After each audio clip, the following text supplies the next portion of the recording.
अस्सलाम वालेकुम गाइज़, कैसे हैं आप लोग। गाइज़ आज मैं बनाने जा रही हूँ दम कीमा, जिसे हम दम कीमा भी कह सकते हैं और कबाब फ्राई भी कह सकते हैं। जो आप बाज़ार में जाके खाते हैं वैसा ही आप घर में आप तैयार कर सकते हैं, जिसको बनाना बहुत ही आसान है। चलिए जी स्टार्ट करते हैं। बिस्मिल्लाहिर्रहमानिर्रहीम। यहाँ पे मैंने एक चॉपर लिया है, जिसके अंदर मैंने आधा किलो कीमा डाला है। बिफ़ का कीमा है, आप चाहें तो बकरे का कीमा भी डाल सकते हैं। मैंने यहाँ पर बिफ़ का कीमा लिया है।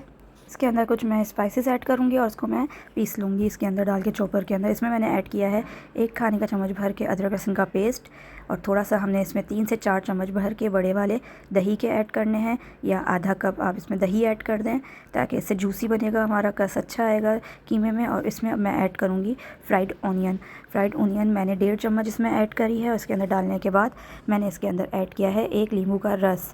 इसका नींबू का रस इसमें ऐड करने के बाद मैं इसमें ज़रा सा फूड कलर ऐड करूँगी, रेड कलर का।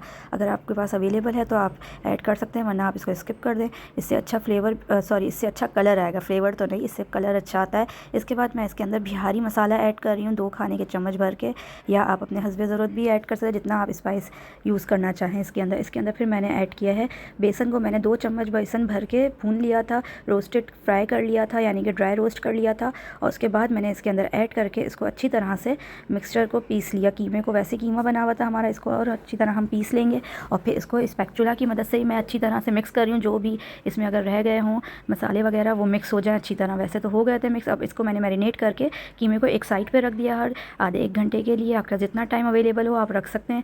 उसके बाद मैंने एक कढ़ाई ली है, जिसके अंदर मैंने आधा कप मैंने इसमें तेल कुकिंग ऑयल के शामिल किए हैं। आप चाहे तो थोड़ा सा मक्खन भी ऐड कर सकते हैं। उसके बाद मैंने मैरिनेट वाला जो कीमा था हमारा उसको ऐड कर दिया है, और इसको अब हम फ्राई करते रहेंगे दरमियानी आंच पे। इसको अच्छी तरह से हम फ्राई करते रहेंगे।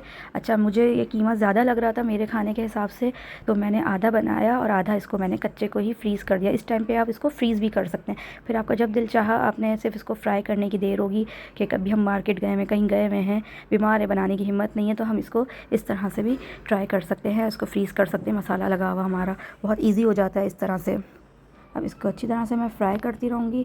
अब दरमियानी आंच पे हमने इसको फ्राई करते रहना है जब तक तरी हमारी ऊपर नहीं आ जाती, यानी कि ऑयल हमारा सरफेस पे नहीं आ जाता। देखें किस तरह से सरफेस पे हमारे ऑयल आ गया है। अब इसके बाद हम इसको गलाने के लिए, यानी कि कीमा हमारा कच्चा था, वैसे तो आधा पक चुका है। अब इसमें हम थोड़ा सा पानी डालेंगे ताकि ये नीचे चिपके नहीं, क्योंकि इसमें हमने बेसन डाला है। बेसन की वजह से ये इस पर गाढ़ा होकर ये नीचे चिपकेगा।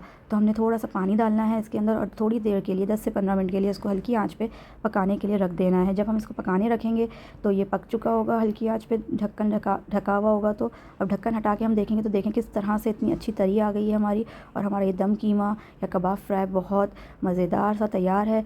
लेकिन ये स्पून में नहीं आया एक्चुअली, ये स्पैचुला है, इसलिए। अब मैं इसको अच्छी तरह से मिक्स करूँगी। अब इसमें हम देंगे स्मोक हम देंगे कोयले का। कोयले को मैंने एक जगह गर्म कर लिया था। अब मैंने एक डबल का टुकड़ा रखा है, उसके अंदर मैं रखूँगी इस कोयले का टुकड़ा।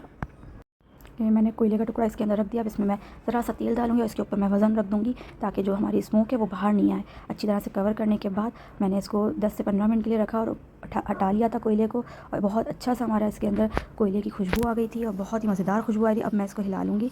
देखें कितनी अच्छी तरह से हमारा ये कीमा दम कीमा रेडी हो गया। अब इसके ऊपर आप डालें अदरक कटी हुई, गार्निश करने के लिए आपको धनिया, जो भी आपको अच्छा लगे वो डालें। मैंने यहाँ पर अदरक डाली है। अब मेरी ये जो कढ़ाई थी वो मैंने बड़ी थी, मैंने छोटी कढ़ाई में इसको कन्वर्ट करके अब मैंने इसके अंदर अदरक के टुकड़े डाल दिए हैं, और मैंने इसको हल्की आंच पे तरी आने तक रखा था। और ये देखें, अब इसके बाद चूल्हा बंद कर सकते हैं और आप इसको सर्व करें किसी भी पराठे के साथ या नान के साथ, जिसके साथ आपको सूटेबल हो, आप वो उसके साथ इसको खाएं। ये बहुत ही मज़ेदार बन के तैयार होता है, ज़रूर ट्राई कीजिएगा। आई होप गाइज़ आपको मेरी ये रेसिपी पसंद आई हो। अगर पसंद आई हो तो मुझे लाइक ज़रूर करें और मेरे चैनल को सब्सक्राइब करें, और बेल आइकॉन को भी ज़रूर प्रेस करें ताकि आपको नई वीडियोज़ मिलती रहें। और मुझे कमेंट बॉक्स में ज़रूर बताइएगा आपको ये रेसिपी कैसी लगी। मिलते हैं नई वीडियो में, जब तक के लिए अल्लाह हाफ़िज़।